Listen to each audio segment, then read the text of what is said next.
to have a discussion with you on a topic that's really near and dear to my heart, on trauma-informed care for congregations. As Thad mentioned, I'm a clinical psychology professor. I teach a class on trauma psychology. I do research and some writing on trauma and natural disasters. I treat trauma in my private practice, counseling practice, and I'm also a pastor of an urban church. So I walk alongside, accompany, disciple, and pastor a lot of congregation members with significant trauma histories as well. And I want to be the first to say that as far as the research literature is concerned, we really don't have much that neatly fits with the current pandemic, the current situation that we're in with the COVID-19 pandemic.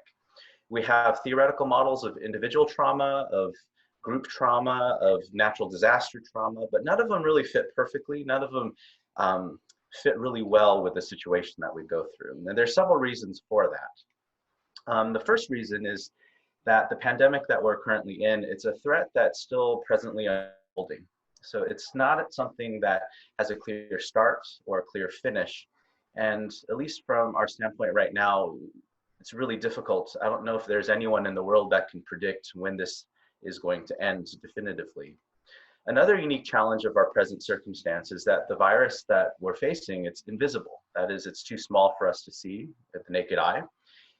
It's not so much that we don't see the effects of it with certain individuals, but it's not the kind of threat where we can kind of scan around our environment and perhaps look for suspicious activity or suspicious looking people, and then remove ourselves from that situation. And one of the challenges of our present circumstances is that a lot of people who might carry this virus, you can't really tell in terms of physical symptoms. And then third, the impact of the pandemic is that for many of us, life is just completely different. Many of us can't go to work. Many of us have lost work and are under financial distress. And on the flip side, many of us who work in hospital settings, they're overworked. And because school's canceled for in a lot of areas, children are home 24/7, and it's just a total disruption in many of our daily life rhythms. And again, we don't know what the new normal is going to look like when we all return. And we don't know, neither do we know when the new normal will arrive. So in my congregation, I've been kind of just checking in on a lot of people. And I've been noticing that, especially in recent weeks, here in California, I think we're in week 7 or week 8 of lockdown, that especially in recent weeks, it just feels like the experience is getting more and more difficult. And especially now that perhaps the novelty is worn off, the adrenaline is worn off, and we're kind of in a more advanced stage of grief. And I would have to say that my feelings are similar. I can definitely relate to this. So what I've done is I've put together a list of some kind of key symptoms or themes that I've been hearing from observing not only myself, but a lot of people that I know and a lot of congregation members that I've connected with. And I've observed certain symptoms over the last several months, symptoms including this feeling of disorientation, feeling unsettled or out of sync, this feeling that I'm not all here, this idea that maybe my physical body's in this room, but my mind's kind of checked out, it's somewhere else. It's kind of anywhere but where I'm physically at. Kind of symptoms of feeling tired or lethargic or unmotivated, maybe feeling a little down, a little bummed out, feeling overwhelmed, feeling a little worried, maybe about specific things, or maybe just this generalized worry where we can't really put our finger on exactly what I'm worried about. Feeling a little extra grumpy and irritable. And I know there's plenty of people out there that are just naturally grumpy and irritable, but this is kind of a little extra on top of that, Also feelings of just wanting to veg out. And then last, and I'm hoping to kind of talk about this more with you later on today, is spiritually. I would even add a lot of people reporting struggles with God and kind of a lack of motivation to want to connect with God. So the first question I wanted to start us off with, and love to hear what your thoughts on this are, is this. What are some of the symptoms that you've observed, either in yourself or in the congregations that you're a part of? Are they similar or different to this? And what are some potential implications of all of this on pastoral care, especially with not only right now, but if and when, not if, but when we are able to return and congregate in person. So love to hear your thoughts on this.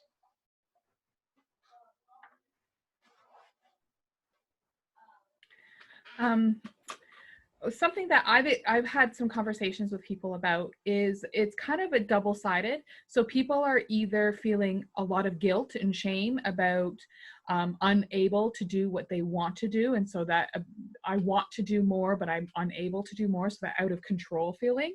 And then on the flip side, I've heard people talk about how they're living their best life right now, and they are kind of dreading going back, because when they go back, then they're going to hear a lot of problems, they're going to hear a lot of things, and they're kind of uneasy about things going back, because they're actually enjoying some of the downtime and the separation from engaging and supporting others.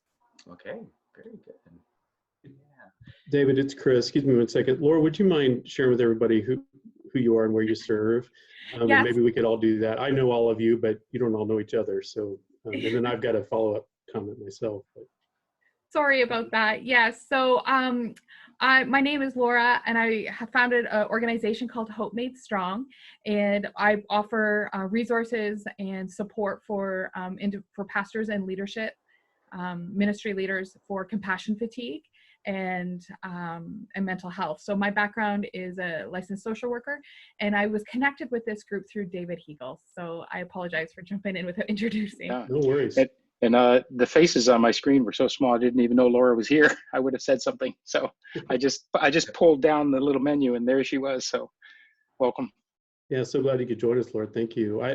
I was thinking in response to your question, David, that I hear pastors experiencing these kinds of symptoms, but then feeling guilty about that, not giving themselves permission to be human, and pushing themselves to work super hard and not really just let themselves experience some of that. But I've heard that same dichotomy in pastors, and to some degree Laura was talking about, where pastors of medium-sized to larger churches who have resources are kind of energized right now by the challenge, and they have enough resources where they're able to give money to smaller churches or give money to food banks in their town, and there's something sort of energizing about the missional piece of that. Small church, rural church, bivocational pastors who were already struggling financially are really stressed, particularly if they have a senior adult congregation who doesn't engage with technology. So they're trying to figure out, how do I physically get around to check on people? How do I get their tithe check when they're not going to give digitally? So it's been an interesting dichotomy I've seen. I don't know if anybody else has seen that. But yes, I would concur with that, with what Chris is saying and what Laura's saying. I might add, what I've been hearing from pastors is the nagging feeling of having to do more, like they are having difficulty with the notion that they can't control things. So they just constantly feel that there's more that they should be doing. And so this whole idea of feeling, being able to sit with God, or to have faith and trust, that's a real challenge. So there's that nagging feeling of having to do more and not being able to. So almost a panicky feeling too with some of them as well, kind of panicked about it and about the future. And I would also add fear of failure. Some of them feel like they're failing. That's a word that I've heard. Yeah. So I would add the word guilt. Just to sort of go back to what Laura was saying, that there are some people that think this is just amazing and life is great for me right now. But along with that can come guilt, like I'm having a really good time, but there are people that don't have money to pay their bills. And there are people that are really sick and have loved ones who are dying from this. But my life seems to be really terrific right now. So there's that trying to balance out that I'm enjoying this, but yet I'm feeling guilty because it's so good for me and not others. Yeah. Hi, I'm Teresa Marks. I'm the Director of Pastoral Care for the Evangelical Covenant Church, the denomination, and I work with our pastoral community. What I would add to this list is I'm seeing pastors, I would go further than grumpy and irritable. There's an anger. There's an abiding anger, and I think it links to what somebody said earlier about things are out of my control. And that's creating an anger. But because they're pastors and they're not supposed to be angry, they're going to stuff it, and then it turns to depression. And the depression, there's depression. There's also which is on a bunch of different levels. There's the depression that is a result of stuffed anger, and then there's just a pervasive sadness. And that comes out of them carrying grief for their congregations, carrying that burden, and so many have. There's people who have died and they're grieving alone. We have pastors whose spouses have died and they are stuck in a house grieving alone. And so grief, sadness, anger, I would add to the list. Okay, this is good stuff. Yeah, I would say too, this is Paul Kuzma from the Foursquare Church. I would say, even kind of tagging along with what Terry is sharing there, I'm hearing pastors the last 2 to 3 weeks, especially post-Easter, when COVID first set in, it was this rush of energy of getting my church online and getting ready for Easter. And now post-Easter, as pastors, many pastors that are online themselves, I don't just mean that their church is online live streaming, but they're online quite a bit, and they're starting to see some of the larger names, guys like Ed Stetzer and William Vanderbloemen are starting to offer resources on reopening church, right? And I'm hearing pastors from different parts of the country hear people say the church is never going to be the same. And this is a incredible moment. And I'm hearing pastors with some fear of that, because they don't really know what to do with that. Especially those that are, I would say, in like their late 40s on through their 50s, and into their 60s. Some of our older pastors that are saying, I don't know where to go with that and what to do with that. So there's a level of stress coming with that fear as well. I'm Tim Cargill with the Presbyterian Church. There's another dimension of anger that I want to pick up on that Teresa didn't mention, that we're hearing from our pastors. And that is that there's always this sense among a lot of pastoral leaders that a lot of the members of the congregation are unaware of all the work that a pastor does. And that's being compounded now, in that so much of even what public activity that they had is being taken away, that there's this even greater sense, well, if you're locked down and you're at home, then surely your life is like mine. You really have nothing to do at this point. And they're running 90 miles faster, because where they could have interacted with a dozen people in a small prayer group or something like that, now they're having to make those one-on-one contacts. So they're working even harder and longer to maintain contacts, and there's less awareness of what it is that they're doing that then is being channeled back to them as you're not doing anything. And so they're really caught in this trap. The faster I go, the behinder I get, at least as that's perceived with the folks that I'm working with. Yeah. Well, this is good stuff. Thank you for sharing, everyone. As we continue our discussion together, if there are thoughts, reflections, questions, you're welcome to enter them in the chat, or even speak them out loud. I'd love for this to be super interactive. There's going to be several other spaces in the remainder of our time for us to interact with each other as well. But continuing, I just wanted to shift gears a little bit and talk about why it's important for congregations to learn about trauma. And I think a good place to start with is research on the prevalence of trauma, lifetime prevalence of trauma. And research conducted by the World Health Organization suggests that approximately 70% of all individuals worldwide have had some kind of lifetime exposure to a traumatic event. So if you were to guess, randomly guess whether someone off the street might have a trauma history or not, and you were to put a bet on it, it would probably work in your favor. Just assume that everyone has a trauma history. In fact, research among urban, kind of population dense, at-risk neighborhoods in the United States have found that prevalence rates for trauma is actually upwards of 90%, with it more common for people to be traumatized multiply rather than just a single incident. And although this has been, and one of the things that has some profound implications on pastoral care is the research that has found how trauma, the impact of trauma tends to be long-term. It's not something that, I can address in the short term, pray a specific prayer, say the perfect thing, and then all of a sudden everything kind of disappears. And there's a series of landmark studies called on adverse childhood experiences. And what they've done is, I think this was conducted by the Kaiser Permanente medical system.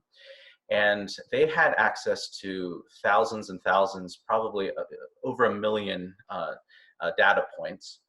And what they did is they looked at how many adverse childhood experiences like abuse, neglect, other risk factors growing up.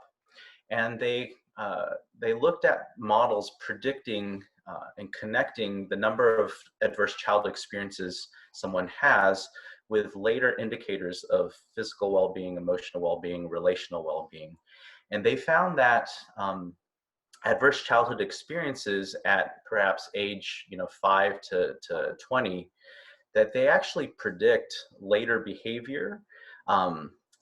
And it's kind of, it almost works as a pyramid where it's like one layer after another. This thing leads to that. It leads to kind of deficits in relational capacities, which in turn lead to high risk behavior, and kind of stacks one on top of the other, culminating into, well, when these individuals reach maybe their 40s or 50s or 60s, they actually have a higher likelihood of contracting some serious medical conditions such as heart failure, heart disease, diabetes, and all of this actually culminates into early death. Research has also found that psychological trauma is stored in profound ways in people's minds and bodies. It actually shapes the brain. So it not only affects our feelings, but it shapes behavior, it shapes worldview, it shapes relationships, and it also restructures one's brain. And although this is less studied in research, there's also there's also evidence that suggests that trauma does a lot, it disrupts spiritual life in a significant way. For example, I conducted a study in Haiti involving children who were rescued from human trafficking situations. And we administered a TFCBT, trauma-focused cognitive behavioral therapy treatment for these children. And we found that even though these children, they over time and with this treatment, their PTSD symptoms kind of naturally recovered over time. Even after the psychological trauma symptoms subside, the damage done by the trauma on their spirituality or their spiritual beliefs, that actually persisted. So it's quite possible that someone might seem to have recovered from the trauma, at least from an emotional, psychological perspective, but the spiritual damage, that seems to follow a separate trajectory. And what some of these studies suggest is that we need kind of this dual focus of not only the psychological, but also the spiritual when we care for those who have survived trauma.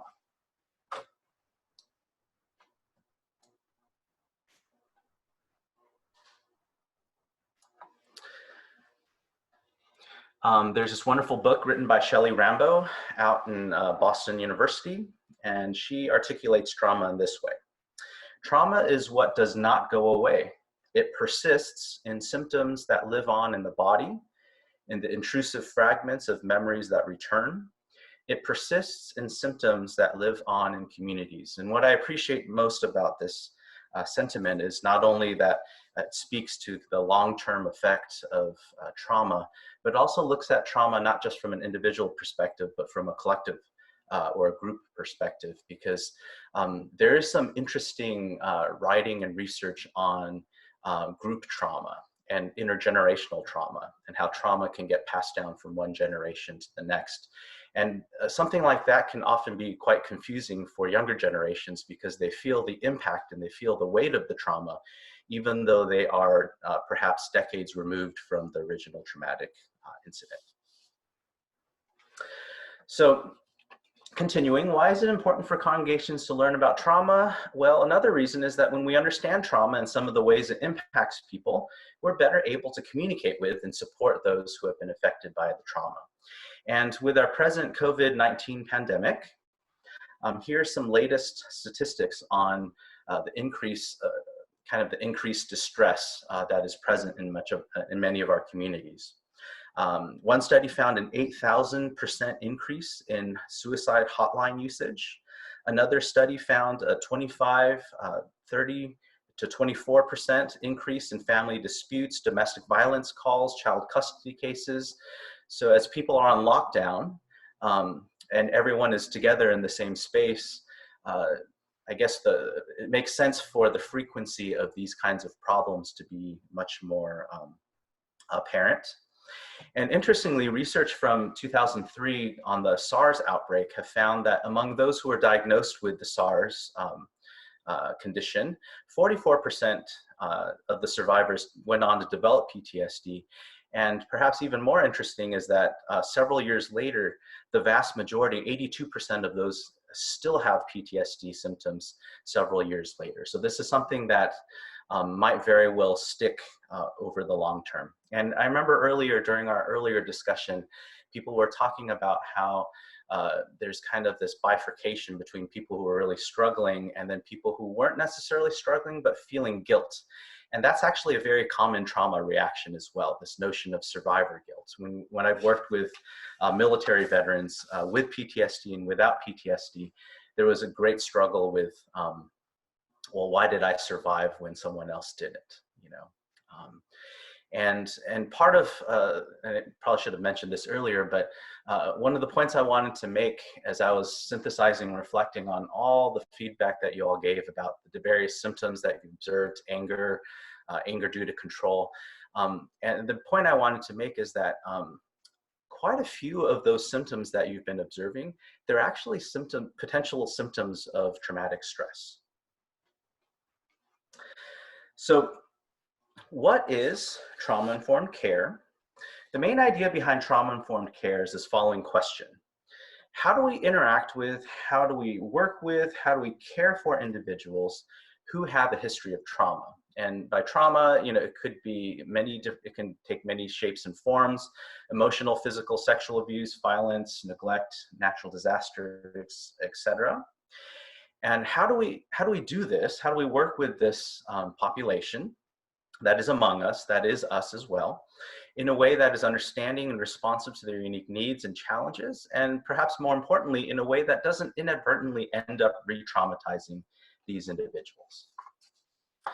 And trauma-informed care looks at the problem of care and re-traumatization of survivors, not so much from an individual perspective, but more importantly from an organizational and systems perspective. So instead of just looking at whether individuals or certain individuals in an organization or system might be hurting trauma survivors or re-traumatizing trauma survivors, it's more oriented towards questions like, you know, is there something about the overall culture of an organization that is fundamentally harmful, neglectful, or at odds with the needs and perspectives of trauma survivors.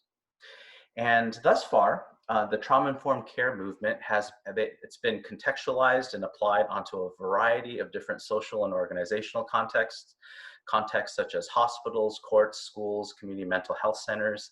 And they've been asking questions. So for example, with hospitals, they've been asking questions such as, well, if someone comes into our doors and they are receiving care due to sexual trauma or some form of sexual assault, they're asking questions like, well, is there something inherently re-traumatizing about the questions we ask them, or the manner in which we ask these questions in our standard interview protocol? Is there something about the rape test kits from the perspective of the trauma survivor who just experienced that trauma that might be inherently re-traumatizing? They're asking questions like that.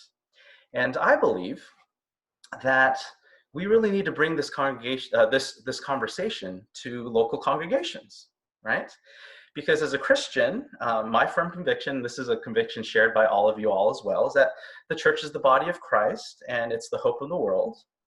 And I also know that we all know that at the same time, church is also potentially a place where people are emotionally hurt.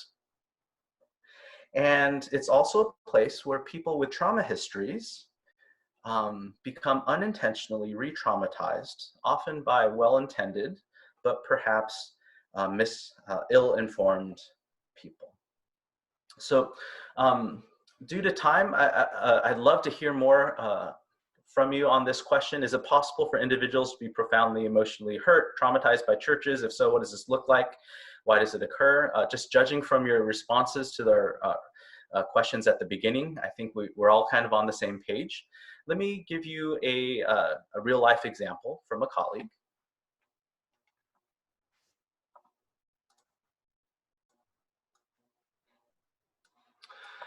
I heard about a missionary kid in a missionary boarding school who was sexually abused by a staff member who was also a missionary. And her parents informed the school and mission agency, but were met with indifference and inaction. The school and agency felt like it might cause problems for them in the ministry if they exposed this staff member, so they encouraged the family to work through this incident privately. This event naturally caused this missionary kid to wonder if God cared about her situation, and went a long time believing that her problems, like her trauma, were not important to God or the church. This is an example of re-traumatization here, and also the impact of trauma on one's spiritual life. And this type of spiritual trauma leads many missionary kids and adult missionaries as well to leave the church once they're grown up. So looking at this and reflecting on this example, and kind of looking at this from through the lens of trauma-informed care, a question that might arise might look like something like this. Is there something about the overall culture of some ministry organizations, or the overall culture of some local congregations that is fundamentally harmful, neglectful, or at odds with the unique needs of trauma survivors? There's something about the overall culture that might be inherently re-traumatizing. What are your thoughts on this?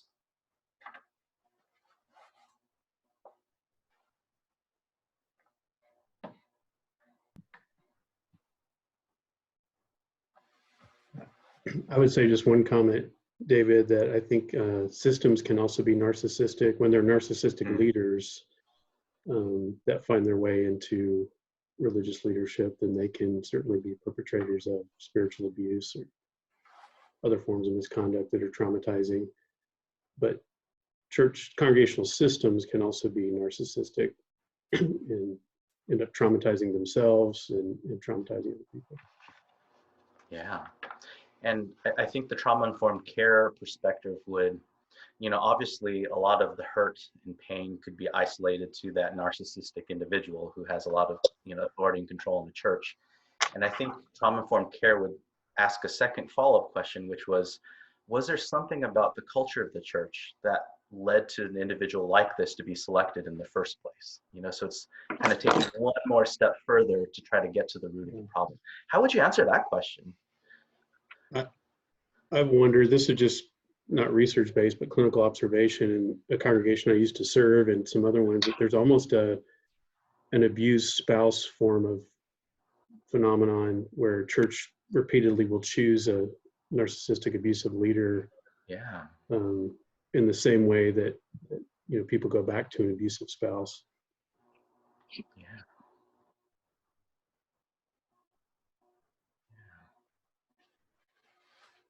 I guess I have thought a lot about the local congregations and from a theological school perspective, we often portray churches as places that cause pain to their clergy. That's sometimes the narrative, that we're preparing our pastors to be better than the churches they're going to serve, and so we can feed into some of this. But I also, when we've been working with our economic challenges facing future ministers project, when we're looking at student debt, really it feels like those local congregations are just microcosms or places where the issues in society at large or in the church at large are magnified. So it's not that these particular churches are the only ones that are harmful. They're just places where a larger culture of silence or shame and blame, or theology, the health and wealth gospel kind of theology, is magnified or intensified in those particular places. So I guess I'm wondering how we take something like trauma-informed care and both look at individuals, local organizations, and then the broader implications of our wider culture. Yeah.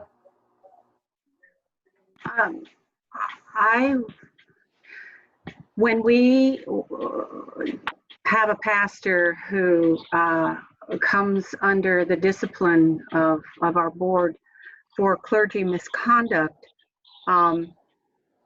whether that's a pastor that comes from a church that repeatedly, as you said, Chris, tends to hire dysfunctional pastors, or whether it's the first time for a congregation, I think one of the things that we have not perhaps done well and need to pay more attention to is follow-up care for that congregation, in the same way that we follow up and provide care for an individual who has been traumatized.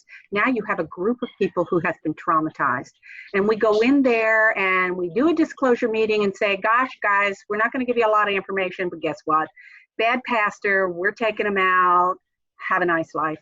And it's not quite that bad, but and then we leave it to not the local church, but the local region to provide some ongoing care. And quite frankly, that doesn't happen. And so it creates what my predecessors have called poison under the floorboards, so that now you've got pastor-eating churches that you would never want to put a brand new pastor in, because they'll crash and burn and die, and it's not their fault. They come in enthusiastic, but you've got a traumatized group that we have not effectively helped through the trauma to come to a healing place. So this kind of says there's a whole lot more work that we need to be doing, not just with individuals, but with congregations as a whole, as a result of individuals traumatizing the congregation. Yeah, wow, such good points. And believe it or not, that is also a very clear sign of traumatic stress. When congregations have been traumatized and hurt by a former pastor and it's still left unresolved, oftentimes they will re-experience the past and the present and bring some of the past experiences and almost kind of project them onto new incoming pastors. And that could be certainly traumatizing for these new pastors to come in. And then Joanne's point, I think the scope of what's might be considered fair play or worth considering, it's quite large. It's not just individual congregations, it's even larger systems, denominations. And I also think that it's not just a purely psychological response. There also needs to be theological considerations as well. Dr. Wang. Stan Rhodes with Church of the Nazarene Clergy Development. And another aspect, first of all, I wanted to say that the whole idea of more work being done and available to district level church leaders about local church dysfunction is a big area that touches on this. But I was also thinking there's I think the redemptive heart of the gospel does create what you were just speaking about, kind of a theological conundrum as they're trying to figure out how to extend grace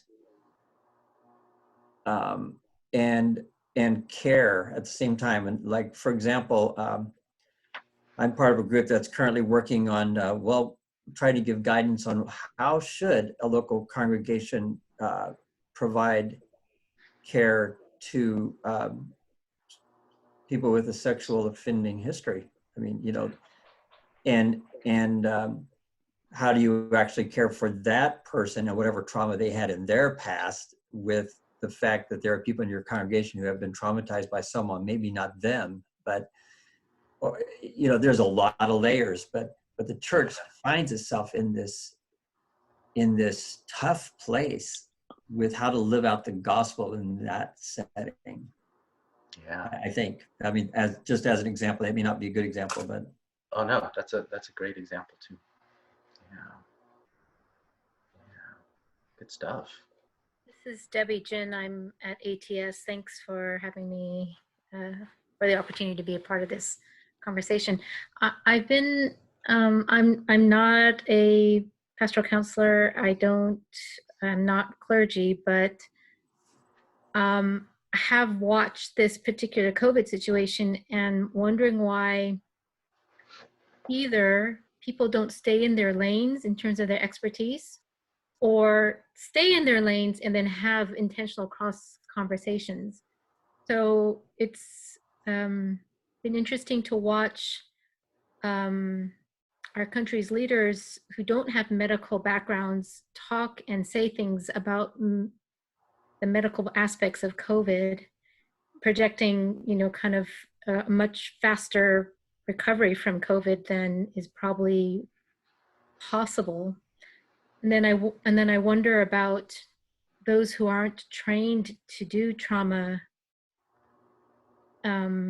ministry or to attend to trauma recovery, speaking out of their lane, and then how do we then, I don't know, is it that we train ministers to do trauma recovery, or do we need to do that better? And then how do you communicate that to your congregation? I know, Dave, your question was more about how the culture of the congregation, but I mean, I think there are some very specific skills and tools and things that are needed. How do you teach an entire congregation to do that? Or do you figure out people who will be in their lanes and then have these conversations?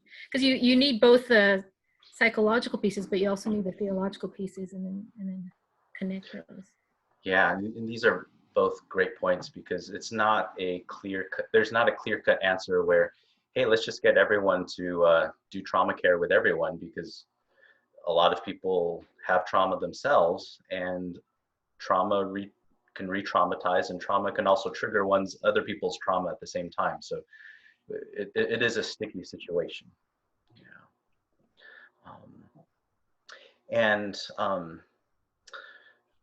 I mean, one, and this could also speak not only to kind of a specific skill that we can cultivate among congregations, but this also kind of touches upon a larger kind of cultural issue of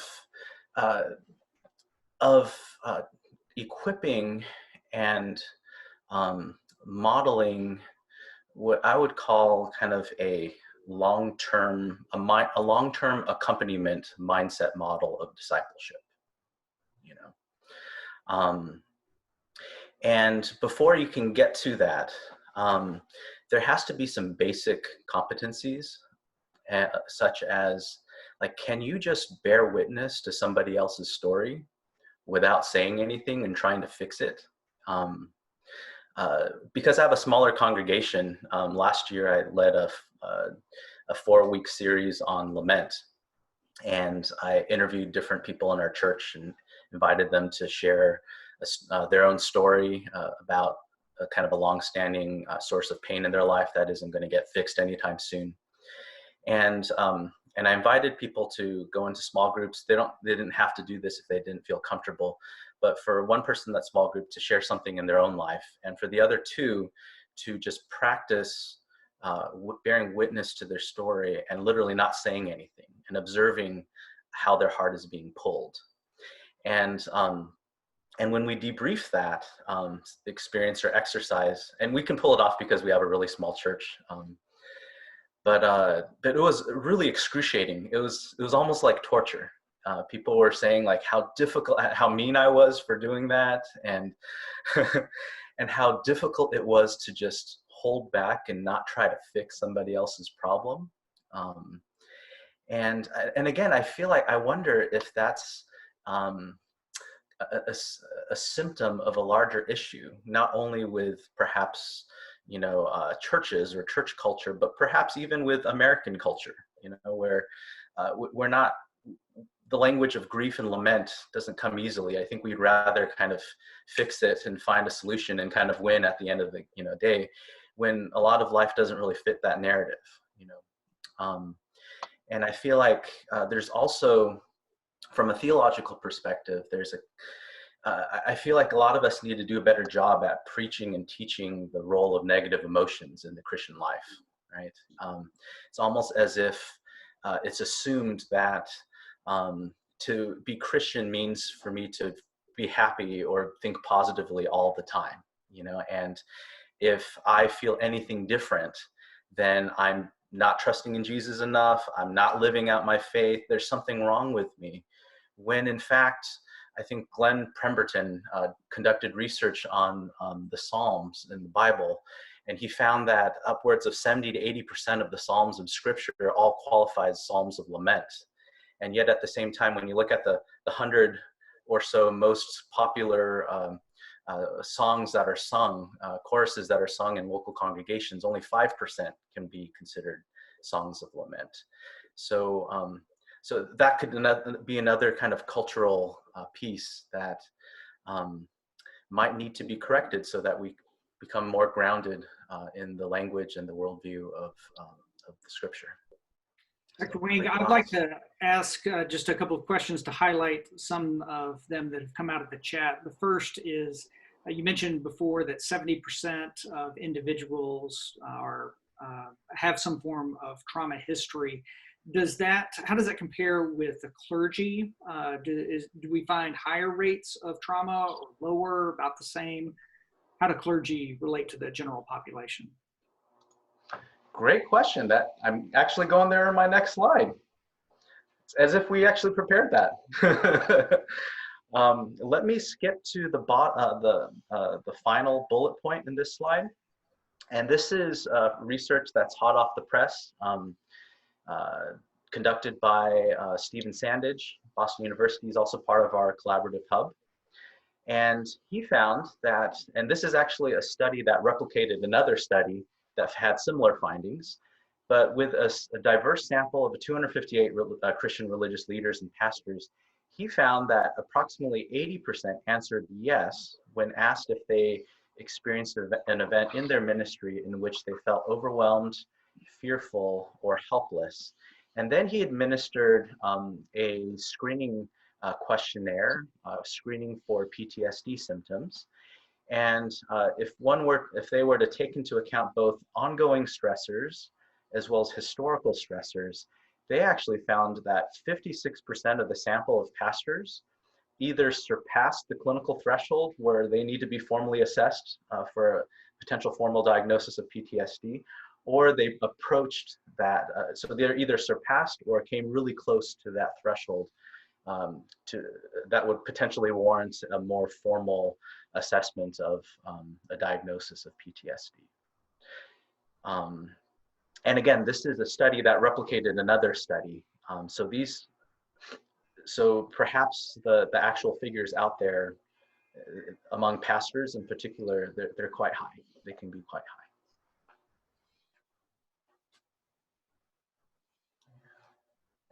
And when we reflect on this, I mean,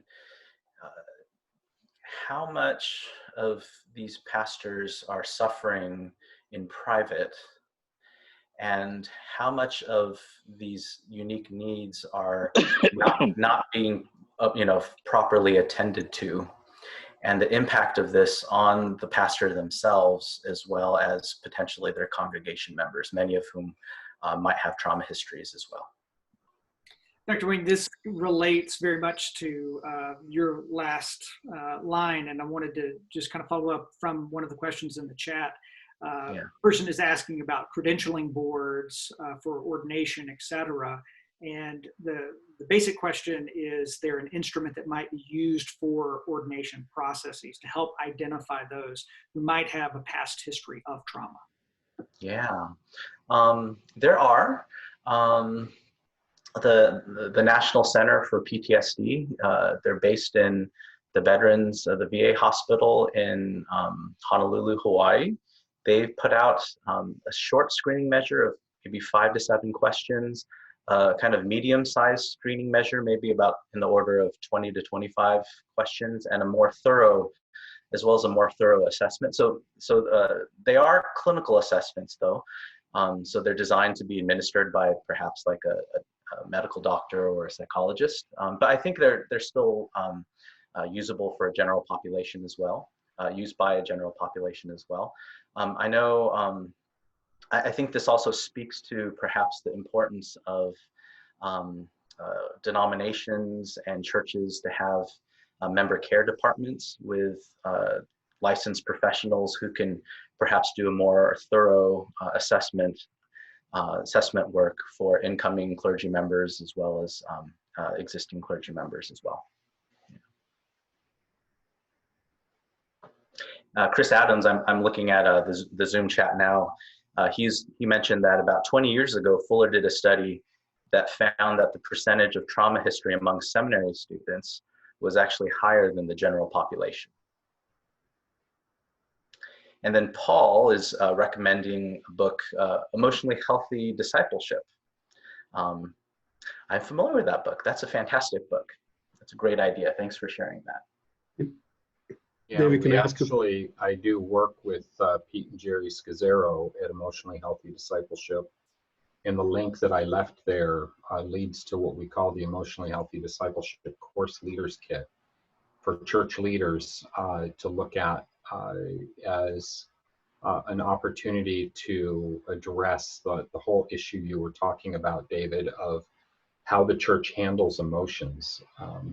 What I really appreciate about what Pete does with the topic is he just takes the emotional life and asserts that it's a whole missing component of how we disciple people in following Jesus. Yeah, absolutely. So, yeah. Absolutely. Thank you. Chris, did you want to jump in too? Or? Yeah, I was just going to ask you to maybe comment on something to make that just my cursory understanding of the neurobiology of trauma, that clinically I've just seen pastors who maybe had a childhood history of trauma, and then something totally unrelated, totally different kind of thing happens in church, but it triggers their trauma history because the amygdala doesn't know the difference between the type of trauma, right? So any kind of trauma can trigger any kind of trauma history. Is that correct? Okay. Right. So, so contemporary theories on trauma, they suggest that there's 2 types of memories that are involved whenever you experience a traumatic event. And one form of memory is mediated through the frontal lobe.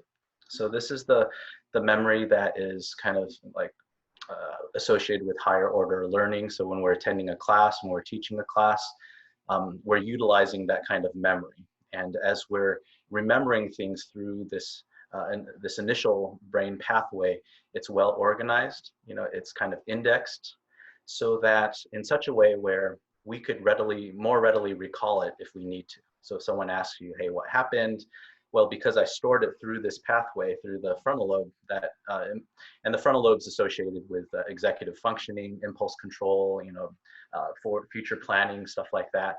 I'm more readily able to recall that. However, that's not the only pathway, neural pathway, that is involved with traumatic memories. The second one, as you said, is mediated through the amygdala. It's understood to be more of a primitive version of primitive form of memory, and it's actually state dependent. So that is, it's not readily, we can't readily recall it. So if someone were to ask you, hey, what happened? We can't just kind of, figure out like where this is located in our memory banks and then just pull it out there, because it's not organized in that way. It only comes out when something in our environment kind of triggers it, either indirectly or symbolically or directly. And it could be triggered through any of the five senses. It could be sight, smell, taste, or symbolically, like, if I was hurt in the church, it kind of brings me back to that same feeling, that same experience kind of activates, and then I can remember all these other past memories. And part of the recovery work of trauma is to actually integrate and synthesize those two memory forms back together again. Back before we had cell phones, most of us probably remember that. I used to have one of my best friends growing up. I used to call him every day. I don't actually, if you were to ask me to remember and recall his actual phone number, I wouldn't be able to do that. However, if you give me a phone with a dial pad, I can perfectly remember which buttons to press.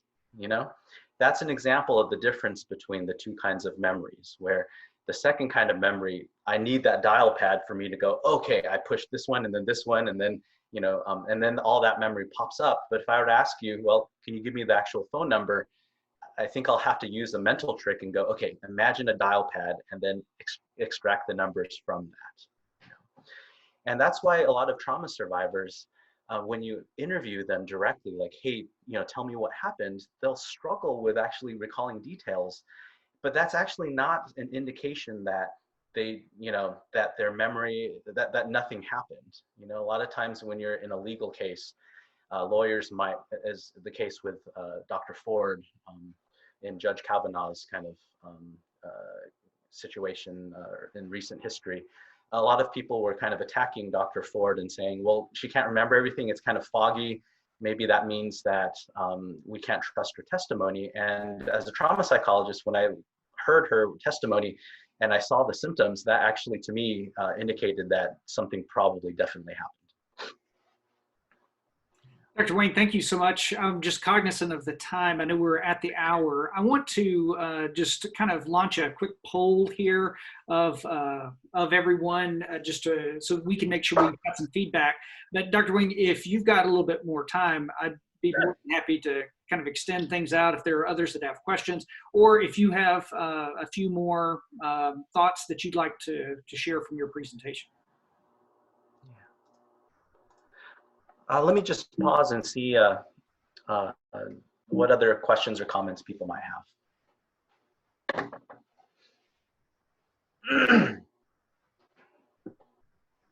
I just wonder about any thoughts about, okay, so what do we do with this practically? Yeah. At denominational level or local church level?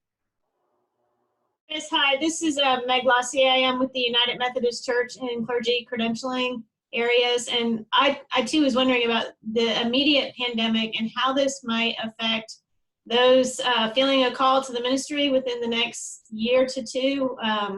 We've all gone through this common now trauma, and how will this affect our clergy, and what can boards and credentialing bodies be aware of or pay attention to beyond personal trauma as we work with clergy candidates? Yeah. I think one place to start would be the topic of secondary trauma and vicarious trauma. So the way the DSM-5, which is kind of what does it stand for? The Diagnostic Statistical Manual of Mental Disorders. It's the book that defines all the criteria for major depression and other diagnoses. The way they define a trauma is when a person has experienced, witnessed, or confronted a life-threatening situation, and there's some more information after that. But it's notable to point out that someone can be traumatized without necessarily directly experiencing what happened. It's possible to be traumatized just by observing it secondhand indirectly, or even being confronted with it. So as it applies to our current situation with COVID, you don't necessarily have to have the virus yourself in order to potentially be impacted by some of the psychological traumatic effects of it. If you knew of other people in your congregation, if you knew of other people, or you've just been confronted with the reality of the pandemic, that's all potential for potential exposure to trauma as well. I think from a clinical perspective, one of the signs that I look for that usually can give you an idea of how, where they are in the recovery process is, of course, only if they feel comfortable and they feel safe to do this, to invite them to share a narrative or share the trauma narrative with you. So to invite them to share, like, tell me the story from the beginning to the end of what happened in your trauma. And usually people who are struggling with PTSD, they will tend to either want to avoid any opportunity to talk about it or avoid anything that reminds them of it. Or when they start talking and sharing their story, it's going to be fairly fragmented, and it's going to jump from one detail to a next. And it's not a very coherent kind of, cohesive, one point led to another. It doesn't follow, the timeline very neatly. The more fragmented a trauma narrative is, research suggests that the higher likelihood they have a more severe symptoms of PTSD. And another interesting, and I think this has really profound implications on local congregations and denominations, is there's this really interesting and robust literature on the impact of social support on trauma and PTSD. In fact, at least one or two studies have found that your social support from your primary social support network, that actually predicted PTSD symptoms over and above the severity of the trauma itself. So it's not so much what happened in the traumatic event, but it is how the question of how did your trusted friends and family members initially react when you drummed up enough courage to actually share about what happened. If the first, and when I do clinical work with trauma survivors who have PTSD, almost like 99% of them have had some epic failure in their primary social support network. Examples of, a woman who was sexually assaulted and drummed up the courage to actually share about what happened with someone. And the first thing that came out of their mouth was, why weren't you more careful? Are you sure this happened? That kind of thing can produce more psychological damage than perhaps the original event in itself. So if we can mobilize our local congregations to not do that kind of thing, and to not endorse a theology that would lead to that kind of thing, we could do so much good. David, I have a quick question, and this is a little bit more to a practical standpoint. I know trauma-informed care looks at structures, organizations, and systems, so this might be getting into the weeds, so please tell me if it does. But understanding that processing trauma and building that resilience, those skills to resiliency, takes a couple weeks. So looking out for the next, say, 3 to 6 months, when we're working with pastors and ministry leaders, what can you tell us that we can expect to come back at us?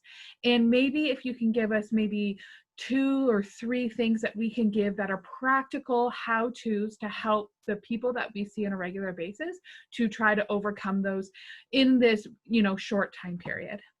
Yeah, good question.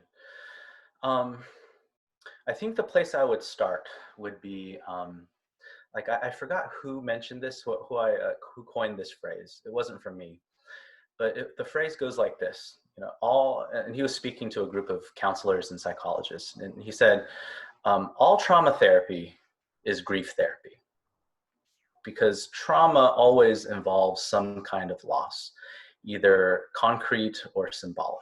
You know, a loss of a way of life, a loss of dreams, a loss of a person.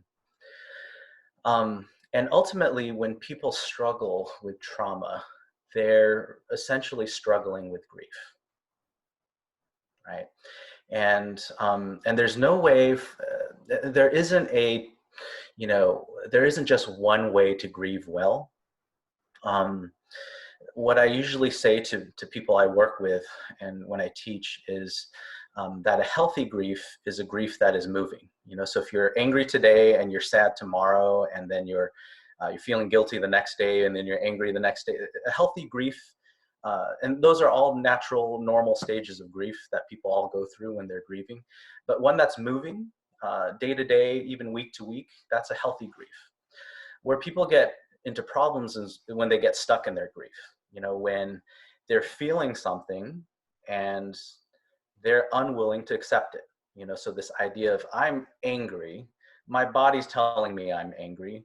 When I'm honest with myself, I have angry thoughts, but I'm not allowed to be angry because I'm a good Christian leader and good Christians aren't supposed to be angry. So you're kind of stuck in this never-ending cycle of like, well, the reality is that you're angry and God knows that you're angry, and who are you kidding? But I can't allow myself to recognize that I'm actually angry because I feel like I shouldn't. And that's when we kind of get stuck in our anger and we kind of try to stuff it down, and it never moves from the anger because we can't cope with an emotion that we don't accept that we're having. So, and the first stage of grief is denial, you know, so I feel like over 50% of grief work is working on denial. And as people who care for others, that's where sometimes that's another invitation for us to grieve as well, because I wish I had the power to help other people grieve, but I don't. If someone doesn't want to go there, it doesn't matter if we have a PhD in training and whatever, like if they don't want to go there, we can't force them to go there, you know? Yeah, and another thing that I've noticed, especially in my work with pastors and missionaries, is this notion of self-compassion. And some people and some scholars have described compassion like this, where compassion is when I bear witness to someone else's suffering and I allow my heart to be moved by their suffering, right? And as pastors, I think, you know, more often than not, we're just uniquely gifted with that. We don't have to try hard at all. We just observe and bear witness to someone else's suffering, and our heart just gets moved naturally. And that's what led us into ministry in the first place. But it's funny that while we are able to do that with the suffering of others, we kind of do the opposite with our own suffering, right? So if you kind of were to put a tape recorder and record the kind of self-talk, the way we talk to ourselves, the way we treat ourselves, it's almost as if when we observe our own suffering, we do the opposite. We judge it, we condemn it, we self-destruct, right? And if we kind of dig deeper, it's almost as if like other people, you know, deserve compassion. You know, other people's suffering is important, but mine isn't. You know, I'm different for some reason. And there's a lot of reasons why that might be the case. It could be shame. It could be lots of other implications there. But if we're able to get people to just non-judgmentally observe their own suffering, almost like in the third person, and allow ourselves to be moved by the suffering that we observe in ourselves. And I think as Christians, I'll take a step even further and say, hey, that actually might be closer to the heart of God and how he sees your suffering as well. And I've seen pastors and missionaries just break down when they reach that point of realizing, like, wow, I didn't realize I've treated myself like this, and how disparate this was with the heart of God towards me.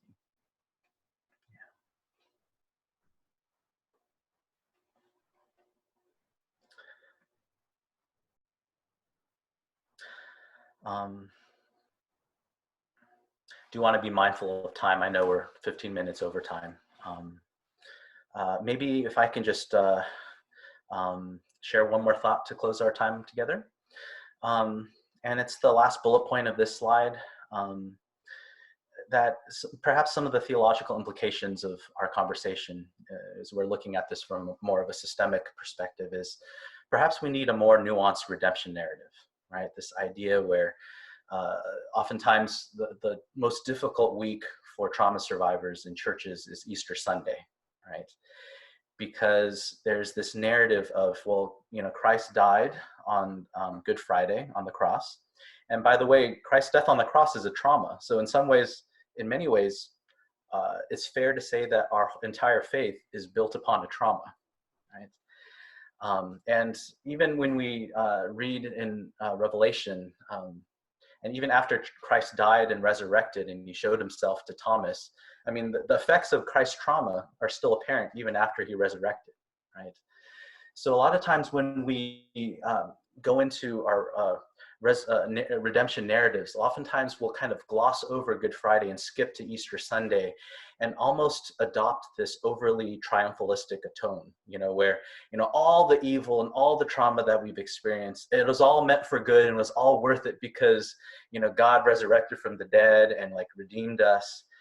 And I feel like, of course that's true, but I feel like it needs to be more nuanced, because just because something is redeemed doesn't mean the original evil is no longer evil. We can still validate that something was evil even when something good happened from it. And also this idea of, well, even after God redeems it, the impact and the memory of the trauma, it still persists even for Jesus, right? So so when we care for individuals from a theological perspective, not only does it need to be a long-term perspective, but it's kind of a long-term modality or mindset in which redemption and pain, redemption and brokenness, they all somehow paradoxically coexist. And they coexist until Christ will return.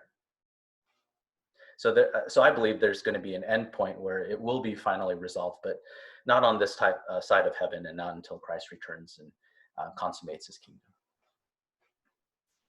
Dr. Wang, thank you so very much for your time, your expertise, and also for your ministry, not only to those at the university and those in your congregation, those in your practice, but also to us. We are very grateful.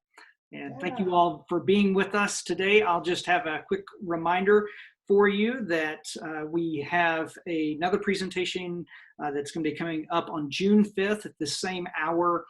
Dr. Matt Bloom is going to be giving a presentation on forming and sustaining a positive pastoral identity during disruptive times. I'll be sure to send out a reminder email about that. We'll look forward to seeing you all again, and hope you all have a wonderful weekend. Wonderful. Thank you.